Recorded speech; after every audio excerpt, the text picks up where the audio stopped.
बहुत समय पहले की बात है। किसी घने जंगल में एक छोटा सा जलाशय था। उसमें एक मेंढक रहता था। उसे एक दोस्त की तलाश थी। एक दिन उसी जलाशय के पास एक पेड़ के नीचे से चूहा निकला। चूहे ने मेंढक को दुखी देखकर उससे पूछा, दोस्त, क्या बात है? तुम बहुत उदास लग रहे हो। मेंढक ने कहा, मेरा कोई दोस्त नहीं है जिससे मैं ढेर सारी बातें कर सकूं, अपना सुख दुख बताऊं। इतना सुनते ही चूहे ने उछलते हुए जवाब दिया, अरे अरे, आज से तुम मुझे अपना दोस्त समझो। मैं तुम्हारे साथ हर वक्त रहूंगा।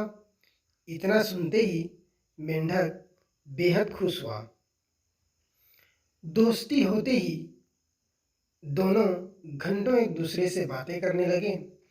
मेंढक जलाशय से निकलकर कभी पेड़ के नीचे बने हुए चूहे के बिल में चला जाता, तो कभी दोनों जलाशय के बाहर बैठकर काफी बातें करते। दोनों के बीच की दोस्ती दिनों दिन काफी गहरी होते गई। चूहा और मेंढक अपने मन की बात अक्सर एक दूसरे से साझा करते थे। होते होते मेंढक के मन में हुआ कि मैं तो अक्सर चूहे के बिल में उससे बातें करने जाता हूँ, लेकिन चूहा मेरे जलाशय में कभी नहीं आता। ये सोचते सोचते चूहे को पानी में लाने की मेंढक को एक तरकीब सूझी। चालाक मेंढक ने चूहे से कहा, दोस्त, हमारी मित्रता बहुत गहरी हो गई है। अब हमें कुछ ऐसा करना चाहिए जिससे एक दूसरे की याद आती ही हमें आभास हो जाए। चूहे ने हामी भरते हुए कहा, हाँ जरूर, लेकिन हम ऐसा करेंगे क्या?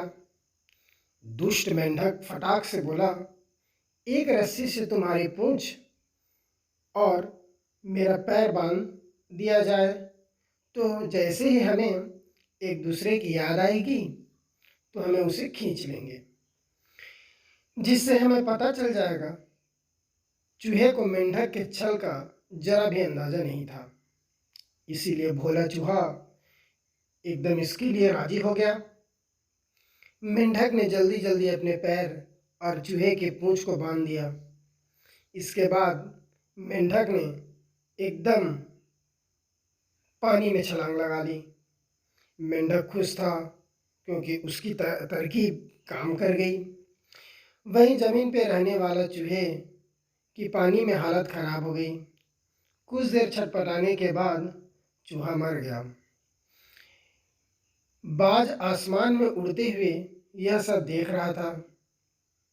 उसने जैसे ही पानी में चूहे को तैरते हुए देखा, तो बाज तुरंत उसे मुंह में दबाकर उड़ गया। दुष्ट मेंढक भी चूहे से बंधा हुआ था, इसीलिए वो भी बाज के चंगुल में फंस गया। मेंढक को पहले तो समझ ही नहीं आया कि हुआ क्या। वो सोचने लगा, आखिर वो आसमान में उड़ कैसे रहा है। जैसे ही उसने ऊपर देखा तो बाज को देखकर वो सहम गया।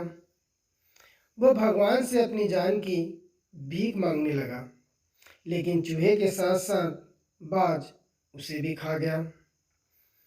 मेंढक और चूहा कहानी से हमें यह सीख मिलती है कि दूसरों का नुकसान पहुंचाने की सोच रखने वालों को खुद भी नुकसान उठाना पड़ता है। जो जैसा करता है वो वैसा ही भरता है। इसीलिए दोस्तों, दुष्ट लोगों से दोस्ती नहीं करनी चाहिए और हर किसी की हाँ में हाँ नहीं मिलानी चाहिए, बल्कि अपनी बुद्धि का भी प्रयोग करना चाहिए।